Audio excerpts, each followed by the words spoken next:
Hey everyone, welcome back to our New Testament challenge.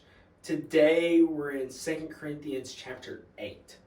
And today I want us to look at verses 7 and 8. It says, "Now as you excel in everything, in faith, speech, knowledge, and in all diligence, and in your love for us, excel also in this act of grace." I'm not saying this as a command, rather by means of diligence of others. I am testing the genuineness of your love.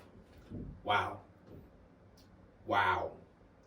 Paul here, he starts off in verse 7 saying, hey, keep going, keep getting better, keep pursuing after everything. Faith, speech, talking about Jesus, your knowledge of the Word and who Jesus is, and growing in that. And in all the diligence and in your love for us, and as one another, as believers, and for Paul and Paul's crew, but excel also in this act of grace.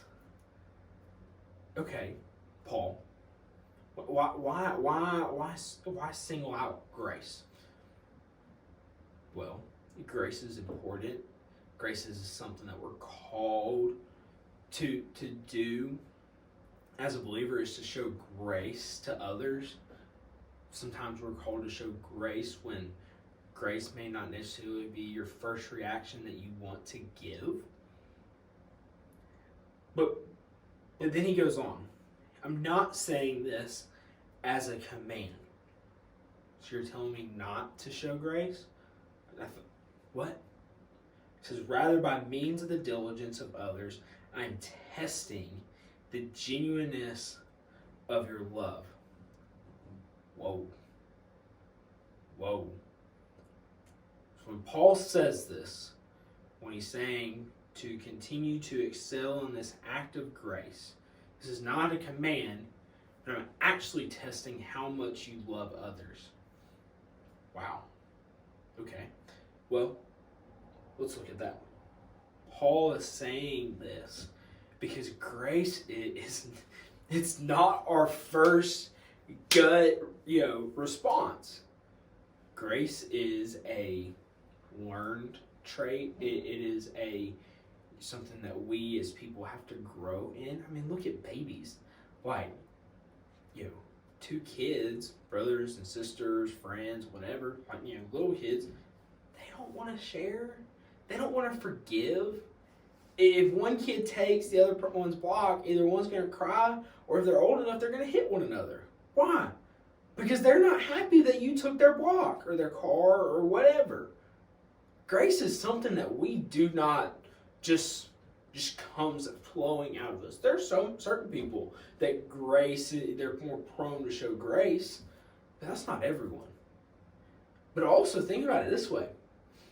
If we are to love everyone, all people, no matter what, okay, well, in that, we're supposed to show grace to them. It's a lot easier to not show grace to someone when you don't know them, when you don't have a relationship with them, when there's that person at school, you're not really friends, but they might be bullying you, and they do something. You don't want to show grace to that person. You don't want to forgive them for what they've done. And even if you say, I forgive you, we all know that ain't true. But what Paul is saying here is for us to continue to excel in the act of grace, it shows how much you genuinely love people, how much you genuinely love others. Because that's what we're called to do. We're called to love others no matter what. But yet that is not our first reaction. Today, these verses, these are not easy. These are not easy pills to swallow. But I challenge you, sit back, think. Be diligent in showing grace to others. Excel in that. Hope you have a great rest of your day.